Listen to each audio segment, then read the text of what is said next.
Hello, in this video, we're going to be talking about voltage and current, which will lead us into our study of circuits. But these are two important quantities to understand about some stuff that the electric field does. So here we go. First thing we can look at here is an example of electric potential energy. One thing you'll notice a lot when you're doing work with electric stuff is that there's a lot of really close analogs to gravity stuff. So, for example, we have done a lot with gravitational fields and the force due to gravity and gravitational potential energy. This is one example of a case where we can do the exact same thing with electricity. So, we have here an electric field represented with some purple lines pointing to the left. Looks like a uniform electric field, evenly spaced lines. And I have an object at some point A, and here's another point B, just points in space. Let us say that this blue circle is a positive point charge. So maybe this is a proton or just some charged object that we're going to treat as a point charge. So it's got a positive charge. First question for you to ask yourself is, what will happen to the positive charge here in the electric field? Go ahead, take a moment and think about it. Okay, the rule to remember for this is that the electric field shows me the direction that a positive charge would be pushed if it were placed in the field. Well, would you look at that? If we put a little positive charge in the field, then that means it would be pushed to the left along the field lines. All right, that's what electric fields show me. They show you which way a positive charge would be pushed. A negative charge, keep in mind, would be pushed the opposite direction. Okay, so there's an electric force pushing this charge to the left. Let's say I wanted to move it through the field.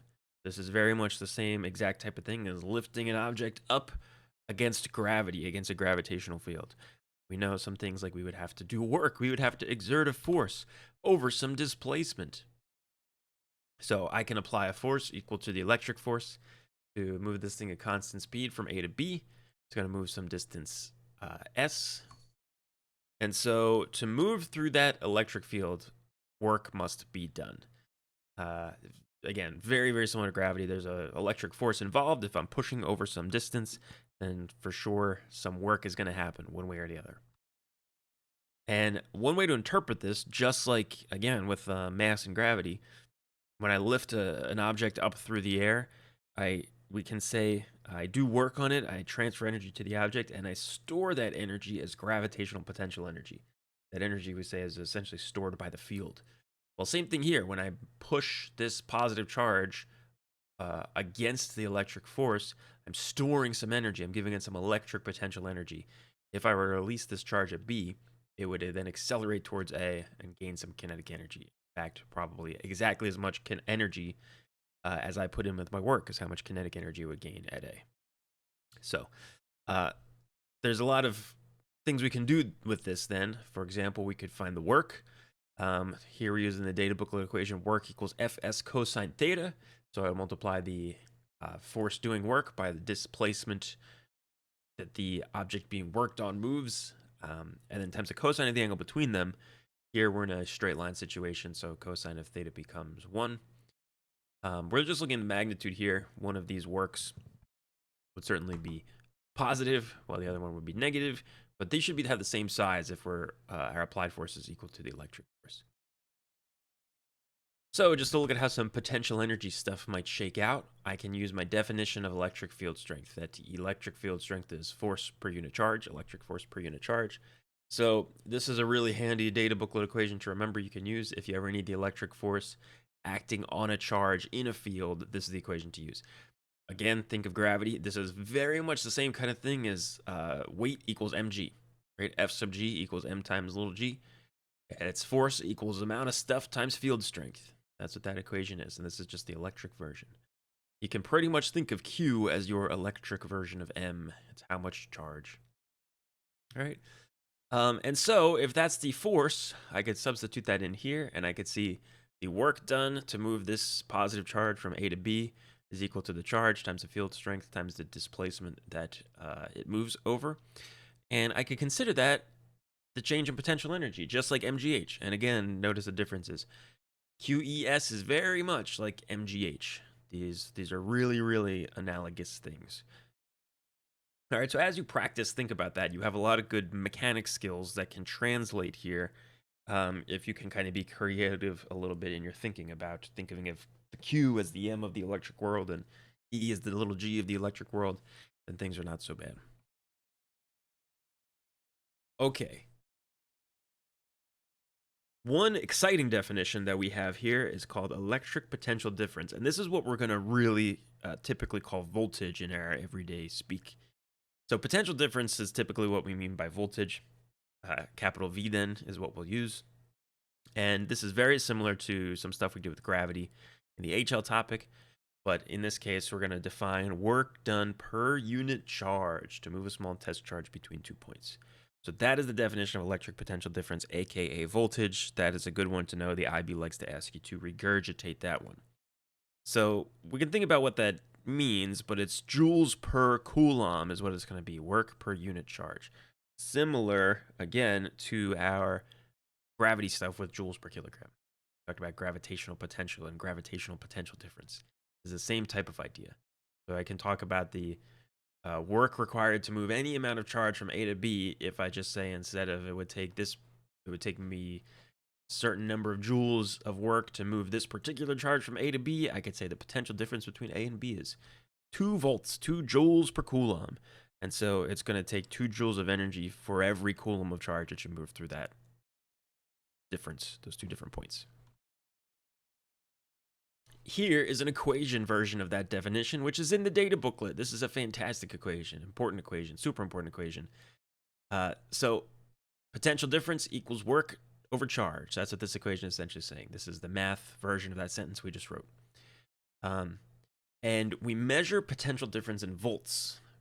So electric potential difference, we do have a specific name for it. Unlike joules per kilogram, which we don't call anything special, a joule per coulomb is so fundamental and important that we call it the volt. We have a special name for it. So that's all a volt is. A volt is a joule per coulomb. A very, very, very important unit that we'll use a lot, not just in this topic 5 stuff. So that's the idea of volt. It's a sort of a measure of energy. It's really energy per charge, joules per coulomb. Just to note it, there is basically the same equation in topic 10. Now they give you this one with a little bit more detail. Delta VE is all one thing. That's also just saying potential difference. Now here they're a little more explicit. The idea being delta is kind of about a difference, and E is distinguishing it from the gravitational potential stuff we have in topic 10. So in topic 10, they give you a little more detail in the equation because it's surrounded by so many of its favorite friends, all of those other delightful equations with V's and big G's and big M's and little M's and K's and Q's and R's and R squareds. So solve this for delta VE, you'll see the same equation. Potential difference equals work over charge. All right, so there's just another version of that equation in topic 10, just so you know that there are 2 essentially versions of this equation. Okay, here are some problems for you to try. See if you can apply those ideas. Go ahead, pause the video and try these out. Okay, excellent job. Let's look at how to do these. All right, so a couple key things. You want to note that there's an electron, is the charge being moved, which means there's something we can do in our data booklet. So we put it in a uniform electric field E, and in part A, I want to find the magnitude of the electric force. Well, I'm going to use the data booklet equation, then E equals F over Q. Electric field strength is force per charge. So thinking about what I'm given, big E, and what I need to find, force, this is definitely the equation to use. Now you just have to understand what Q is.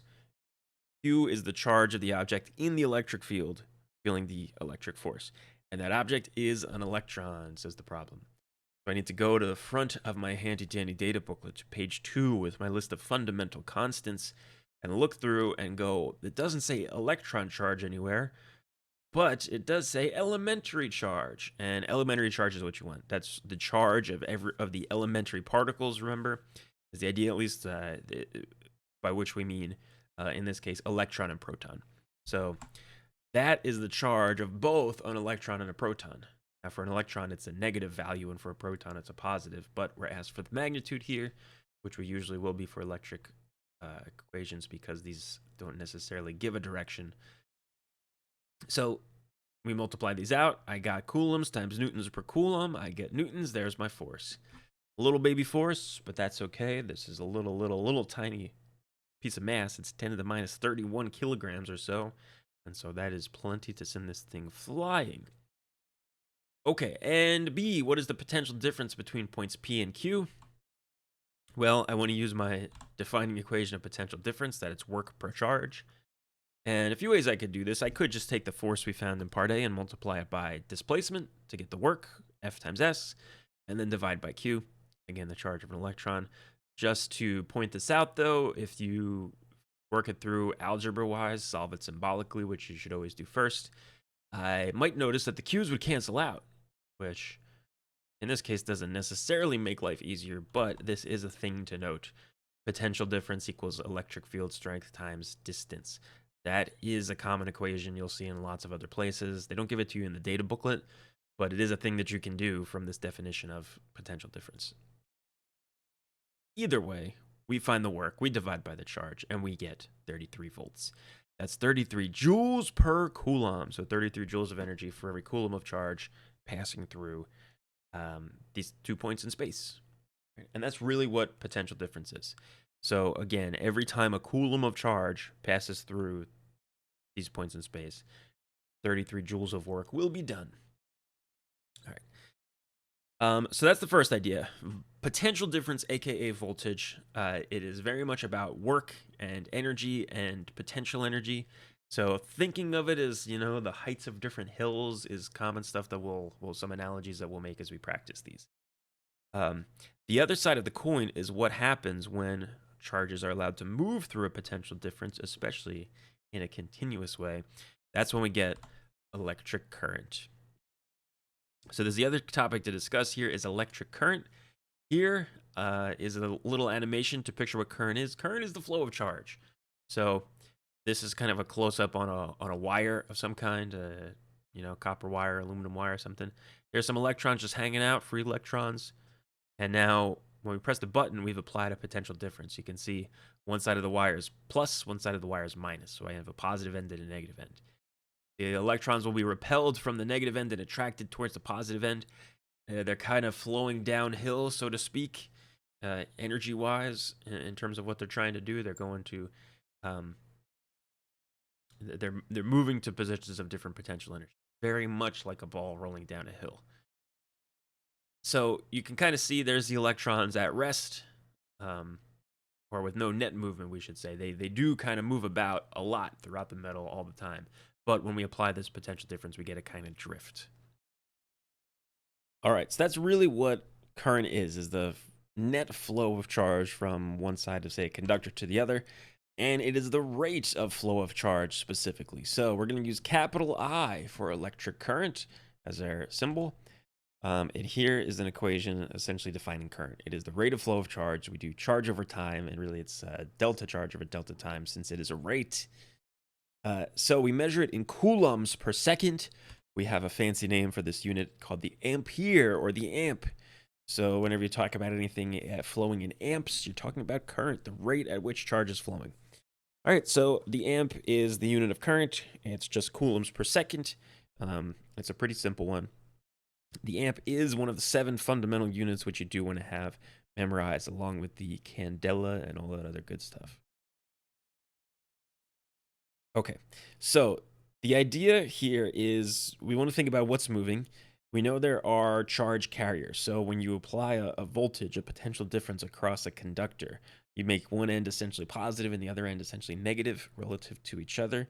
And so the little bits, the particles in the conductor that are free to move, that are charged, will be pushed and pulled, repelled from one side, attracted to the other side. We know now that these charge carriers are electrons, and so we know electrons are repelled by the minus side, attracted to the plus side.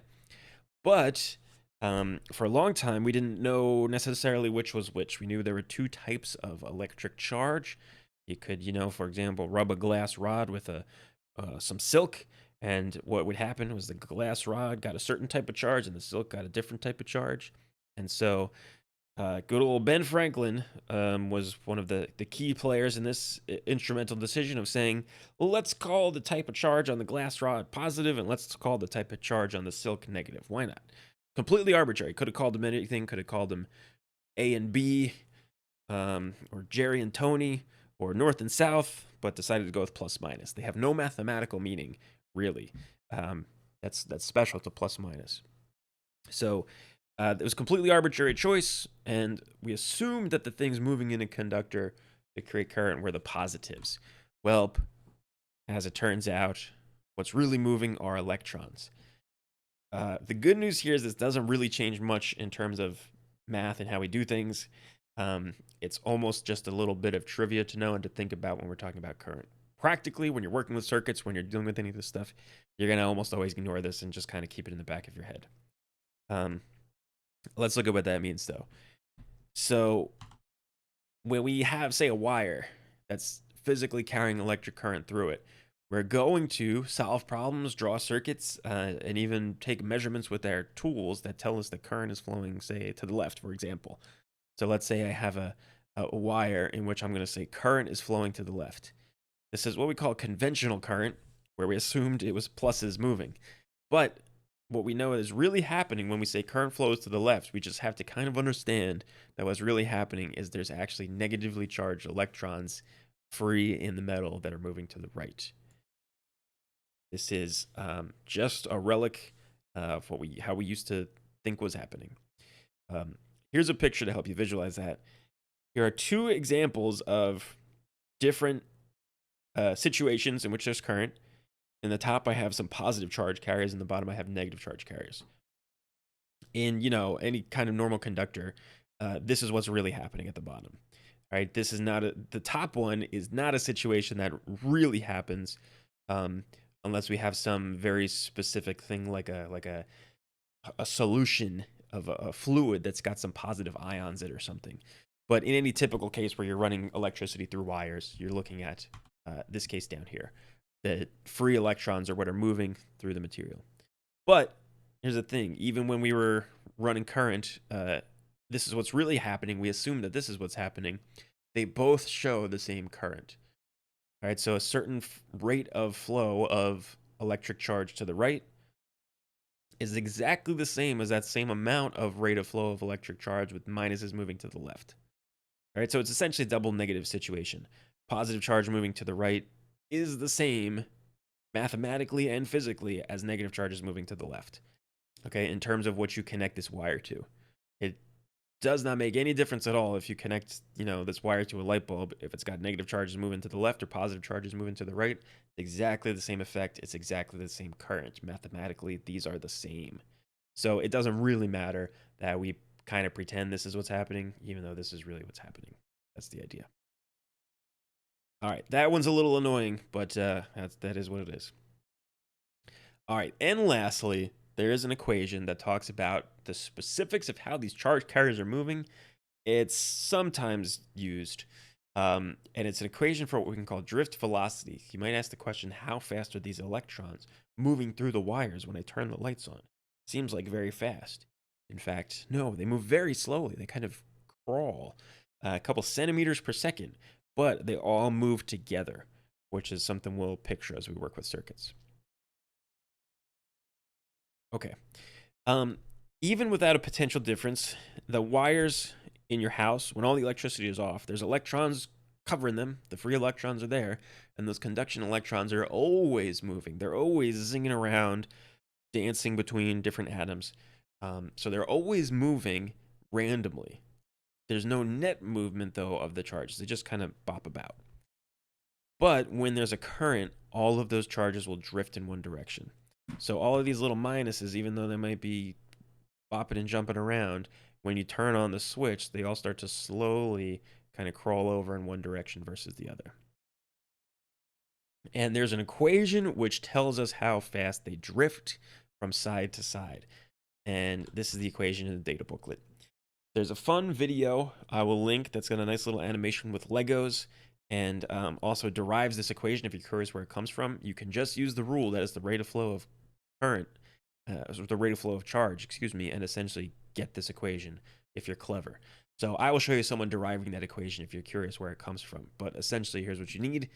Capitalize still current, and now it's in terms of the kind of physical properties of the charge carriers. So N is called charge density, and this is a property of the material. So copper, copper wire will have a certain charge density. An aluminum wire will have a different charge density. All kinds of stuff has different charge densities. It's a measure of how many charges you have per cubic meter of material. So if I have a cubic meter of copper, I can tell you roughly how many free electrons are in there. It's a lot. All right, that's a number that will be given for the material. Capital A is the cross-sectional area of the conductor. So we imagine taking a slice and looking at the area of a cross-section. So in most cases, a circle with pi r squared. V is this drift speed. So this is the average speed at which the charges are moving side to side on top of their random movement. And Q, little q, is the charge of each charge carrier. So it's the amount of charge each charge carrier carries. Almost always this is E. This is the elementary charge because we know electrons are the charge carriers. Many other places I'll say that you look, this equation is written as NaV little e, sometimes called Nave equation, because the charge carrier is an electron. Now, sometimes the IB are, I don't know, you might say jerks, you might say exciting. Will give you weird problems of, like there's a hallway full of balloons that people have rubbed on their hair, and the balloons are all floating down the hallway, and here are the dimensions of the hallway, and you could get some kind of crazy drift velocity equation where you calculate the electric current flowing because charged balloons are floating down a hallway. Every once in a while, you might see some kind of crazy problem like that where the charge of a charge carrier is not the elementary charge, but in any realistic case where you care about the current flowing through a conductor like a wire, we know that this is E. That's the charge of each carrier because each charge carrier is an electron. All right, so there you go. That's a lot of info on both voltage and current, but hopefully this helps you kind of get started wrapping your head around those concepts, which we will take with us forward into circuits and beyond. So have fun.